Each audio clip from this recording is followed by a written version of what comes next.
falou da parte interna, né, correlacionada à arquitetura, mas aí a hora que a gente vai para o espaço externo, acho que, como você bem lembrou, o jardim, né, todo o entorno, o espaço livre da residência também um caso à parte, assim, porque digamos assim, bastante importante, né?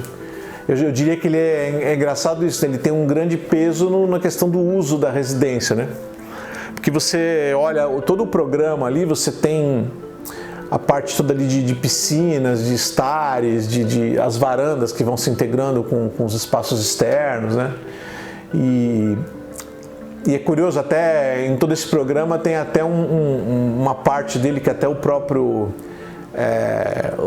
cliente, diria que até ele, digamos assim, um pouco o canto dele, assim, que é a área do fogo de chão, onde você faz até um churrasco então todo o paisagismo ele foi sendo tratado também, né, pela questão do partido, né, da arquitetura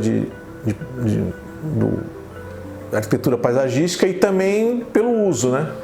Então, nesse espaço que eu estou comentando com você, né, essa área de pessoal vai fazer um churrasco lá no chão e tinha uma árvore do lado, a gente fez uma coisa um pouco mais, não sei se seria o termo assim, não sei qual é o termo para uma coisa um pouco mais aconchegante, um pouco mais low profile. Então você tem um cordão de luzes ali, você tem um festão de lâmpadas, dando um toque até mais interiorano nessa situação ali, né? E depois você vem para, acho que talvez a área principal ali, que é a parte de piscina, a parte de spa ali, né? Um programa um pouco mais grandiloquente, assim, mais social, vamos dizer assim, né? Aí você tem algumas proposições que já vieram do conceito do paisagismo, como por exemplo, você tem lá um tratamento de níveis ali, né? Você tem níveis de terreno que foram tratados como se fosse uma escada um pouco mais alongada, né? Então aí você tem iluminação desses desníveis, né? Marcando a solução, né? Iluminação subaquática na piscina, e aí depois toda a parte de circulações, de escadarias que vão se desenvolvendo integradas com a vegetação, né?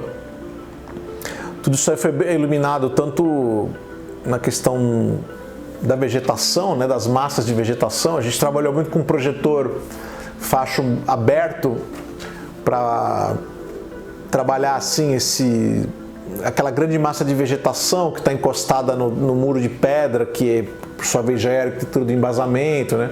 A gente tentou iluminar isso de uma forma assim mais aberta, mais integrada, assim, para revelar essa concatenação da massa com a arquitetura, né?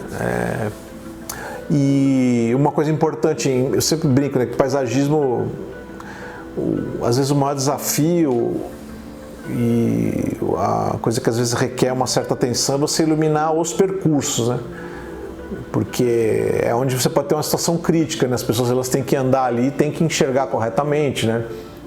Para você realmente trazer não só a sensação de segurança, como a segurança em si, né?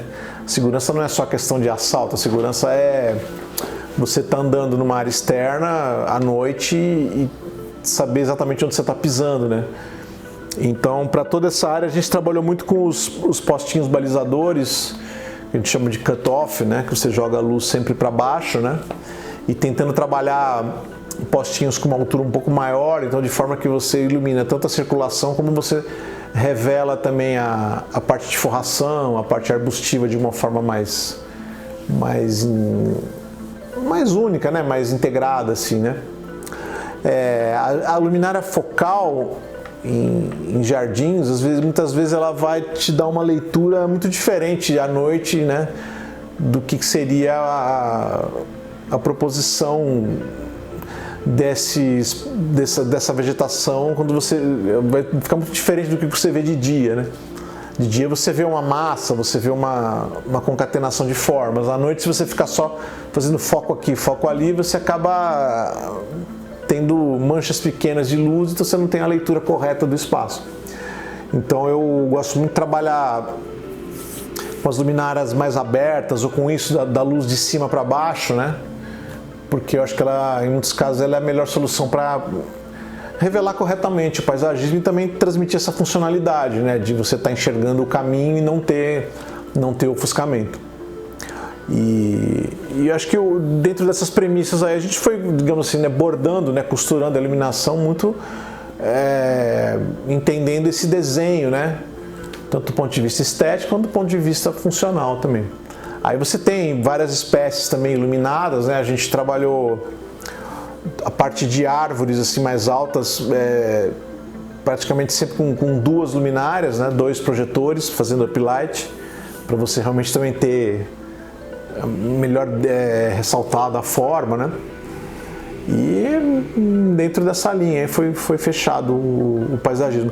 Aquela parte do embasamento, o que eles chamam de pavimento inferior, né? Essa é uma característica também da arquitetura da casa. Esse pavimento inferior, que você tem alguns espaços lá mais íntimos, você tem a sauna, e ele está abaixo do nível ali da piscina, né? Então ele foi tratado já como uma coisa um pouco mais assim de casa-mata, né? São paredes de pedra, né? E depois o pavimento que seria o térreo ou o pavimento superior, ele entra mais com essa questão da leveza, da madeira, dos beirais, né?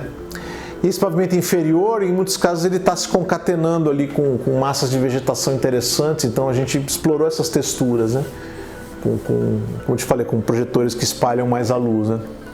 Uma coisa que é interessante, talvez não apareça assim tão de cara, mas que existe nesse projeto é o uso de arandelas. Você pode ver que em várias situações a gente tem as arandelas, principalmente nas varandas superiores ali, né? Que é uma coisa um pouco vernacular, né? Um pouco dessa questão de casa de campo, né?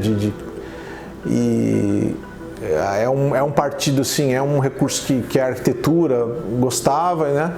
E realmente ficou bem a calhar ali naquela configuração de arquitetura. Praticamente todas assim, as varandas mais contidas, elas estão iluminadas com arandelas, né? Direta e indireta. Você ilumina o piso, né? E também você gera uma luz rebatida valorizando aquele trabalho de madeira e também aquele volume negativo, né? Formado pela varanda.